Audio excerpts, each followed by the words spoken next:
ఏవండోయ్, మీ ఇళ్లల్లోకి కోతులు రాకుండా ఉండాలన్నా, తోటల్లోకి కోతులు రాకుండా ఉండాలన్నా, ఒకవేళ వచ్చినా కానీ కూరగాయలు పండ్లు నాశనం చేయకుండా ఉండాలన్నా, ఇల్లు పీకి పందిరి వేయకుండా ఉండాలన్నా మనం ఒక 3 జాగ్రత్తలు తప్పనిసరిగా తీసుకోవాలండి.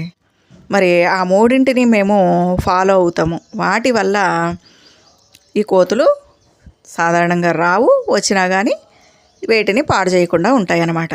మరి అవేంటి అనేది పూర్తి వీడియో నా ఛానల్లో ఉంది, చూసేయండి. ఆ వీడియో కనుక మీకు నచ్చితే నా ఛానల్కి లైక్ చేయండి, షేర్ చేయండి, సబ్స్క్రైబ్ చేయండి. నేను చెప్పే ఈ 3 చిట్కాలు కూడా చాలా బాగా వర్కౌట్ అవుతాయండి. మీ ఇళ్లల్లోనూ మీ తోటల్లోనూ కూడా దీన్ని మీరు ఫాలో అయ్యి చూడొచ్చు. తప్పకుండా ఫలితం కనిపిస్తుంది. ఇంకెందుకు ఆలస్యం, చూసేయండి మరి.